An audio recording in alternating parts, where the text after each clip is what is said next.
welcome to Awareness and Transformation, conversations about race, life, and faith. My name is Ralph Lowe. I am the Director of Justice Ministries here at the Pittsburgh Presbytery, and this is my colleague. I'm Brian Moss. I'm the Associate Minister here at Pittsburgh Presbytery. Welcome, Brian. Thanks. Good to see you again. It's good to see you. Brian. I want to read you a headline. I think you should read us a headline. I should read you a headline. Here we go. Okay.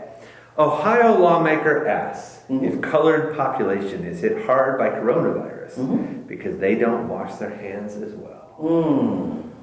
How about that? I know you've seen this. What was your reaction to that headline? Brian, I wanted to throw my phone when I saw that headline.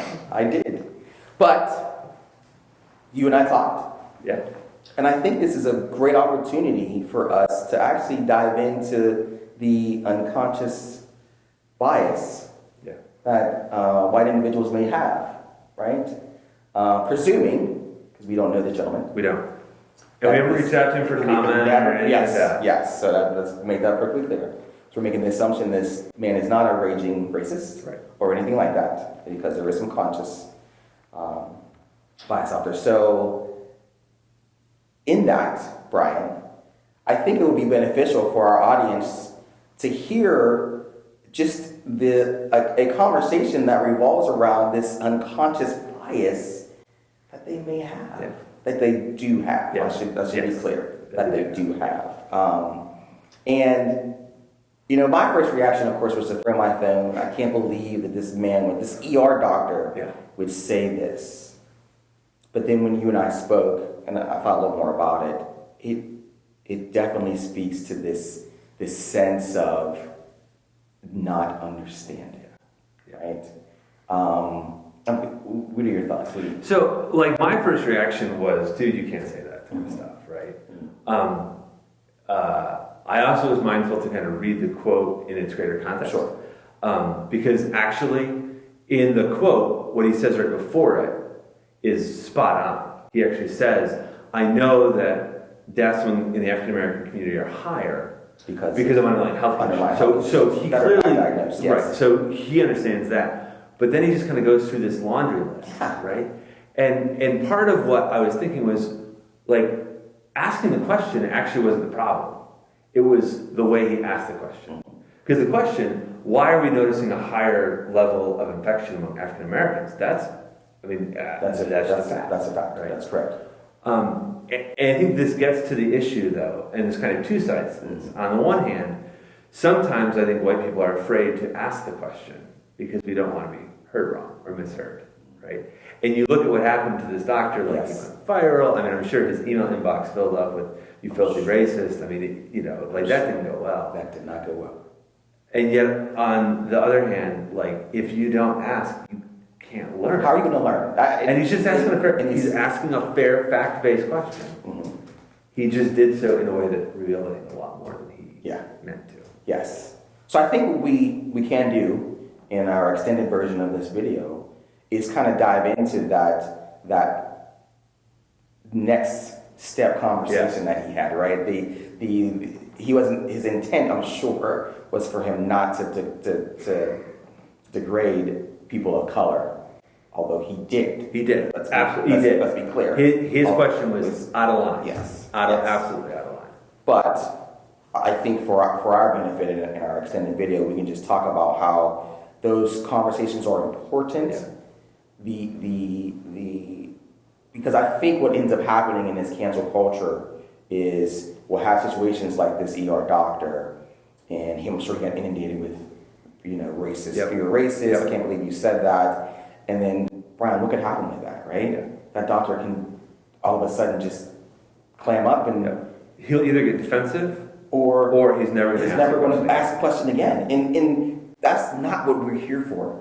You can't have transformation if you don't have those opportunities to ask questions and to be wrong and to move forward together.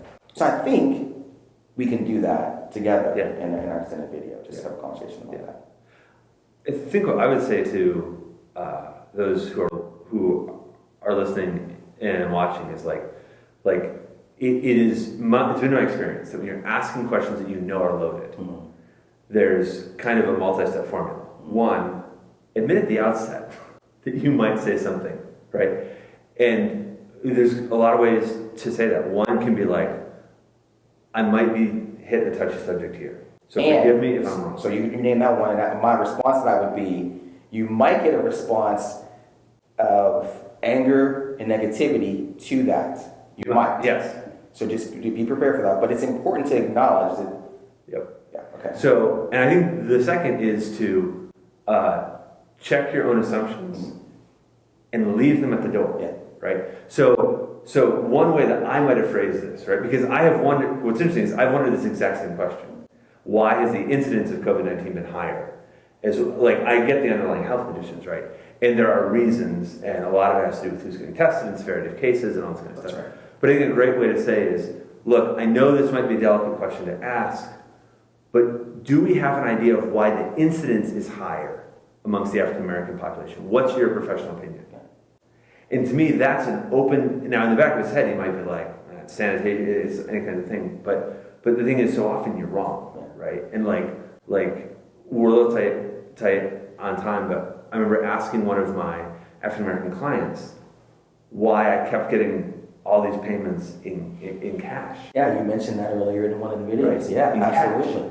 And Absolutely. the client being like, because no one gives us credit. That's right. Right. That's right. And I asked, like looking back, I kind of cringe. Mm-hmm. But it was also a fair question. It was because you just didn't understand it. You didn't know. I didn't know. And I had a payment policy that said credit only. Yeah. But I just didn't enforce it. And again, Brian, we talk about this all the time on a scale of 1 to 10, where you are in your wokeness.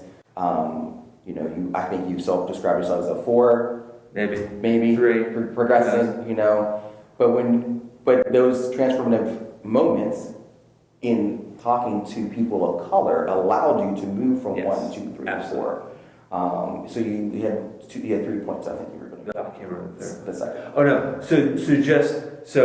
So I think sometimes couching it like this may be a delicate question, asking it as open as you can, and then repeating it back, and saying, so let me make sure that I'm listening, right? Yes. And the truth is, those are good ways to ask any question, Right. not just a question about. Say it again out loud, real quick. The value of repeating back what someone has said. I think the value of repeating back is especially when you're communicating across racial, ethnic lines, particularly when you're dealing with cultural assumptions and biases and experiences that are not your own.